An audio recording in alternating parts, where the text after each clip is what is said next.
The story of Marie Kilmartin going missing is a tragedy in itself, but there's another sort of element to this story, isn't it? It's her daughter's search for justice over many years.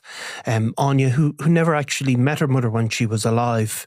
Yeah, so Aine was at her mother's funeral back in 1993. And at the time, back in 1994. And at the time, she believed that she was a sort of a distant cousin. Yeah. And Marie Kilmartin, her mother, her best friend, came up to her and was sort of, I feel really sorry for you. And at the time, she didn't really know what that was about. She thought it was a bit strange. It wasn't until 7 years later that she found out that Marie was actually her birth mother. So they did actually know each other, but just didn't know the relationship. Yeah, she wasn't aware of the relationship. She was born back in 1980s Ireland. She was put up for adoption. I believe Marie was only, about 20 at the time that she gave birth. And she wasn't married at the time. And Aine was put up for adoption. She obviously adopted into a family. And there was sort of that kind of, Marie obviously knew who her daughter was, but she didn't know back. So they never got to speak. And of course, at the time, these things weren't uncommon for people, even people who knew each other, to have these slightly informal adoptions, very different than what happens now.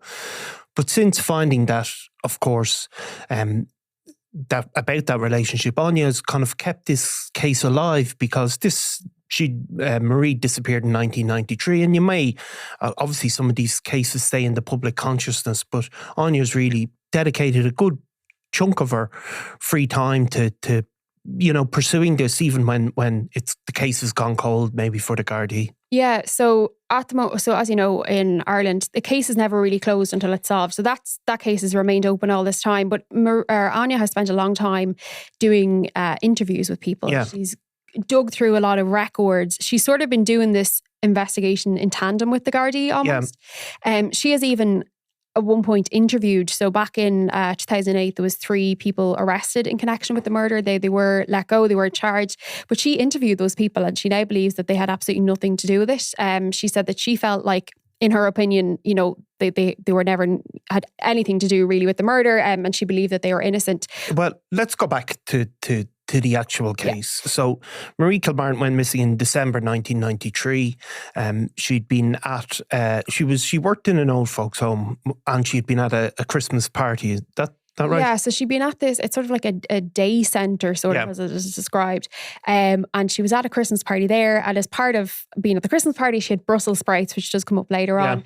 And she got home around 4:00, and she had with her 2 elderly nurses that worked at the facility. They went back with her. A phone call came in then to the house. So presumably this is a landline back in the day. This is a landline, back then. And this is around 4:00 in the day. A call came in and Marie was on the phone for about 2 minutes and then she left the house. The call, it was traced to a phone box that was between Portlaoise Prison and St. Fintan's Psychiatric Hospital. So it's near there in the Portlaoise village, which is where she was living. The call was traced to there. Witnesses had said they'd seen a lone male enter into the phone box around the time. It was the only call male around the time. And basically she was never seen again. Her body was found almost 6 months later in a kind of a bog drain that would be local enough to, it was in the Laois area in Mount Melloch.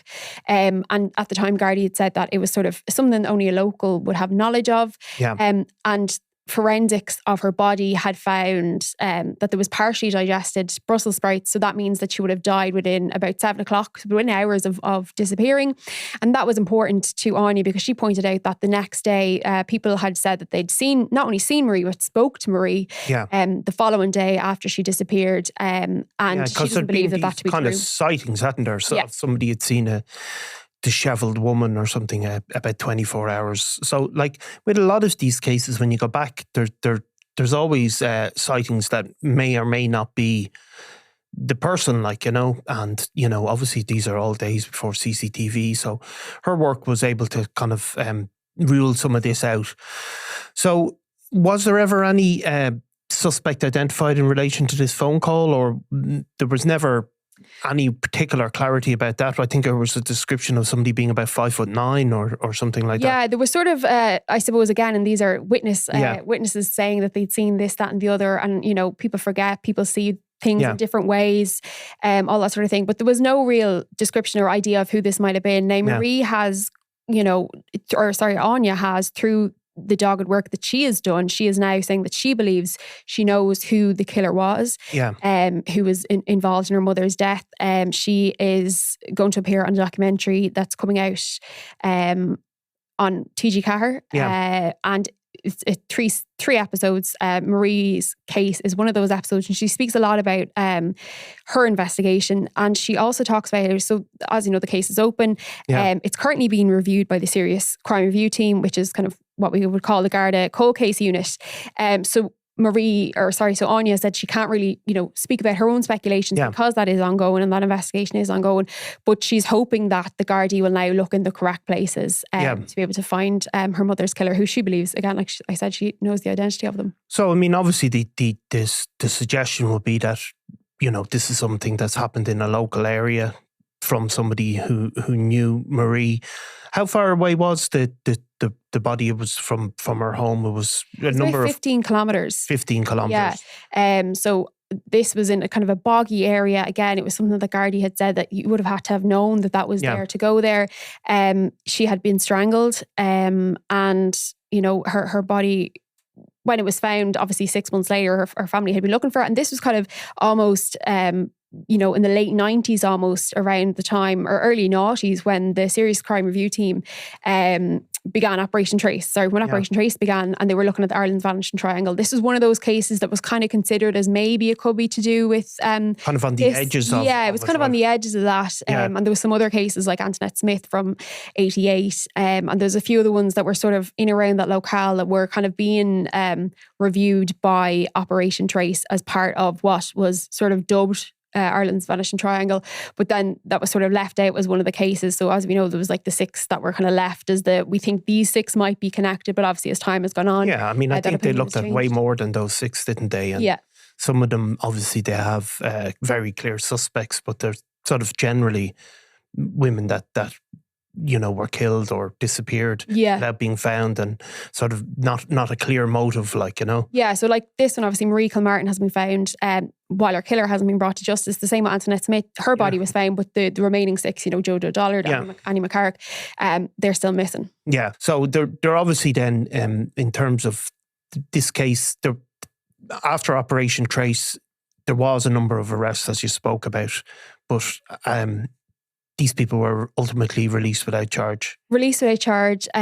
Marie says that one of those people who she spoke to was sort of, he would have been considered the prime suspect. And after her conversation, she just said she doesn't really believe at all that they had anything to do with it. She felt like that they were being genuine and honest in their communication. I'm not sure again how they ended up coming on police radar and why they ended up being arrested. And of course they were they weren't charged in the end, and she had felt that, they had nothing to do with it. But she said that those people who had came forward afterwards to say that they had seen Marie the next day, she also doesn't believe that those sightings are correct.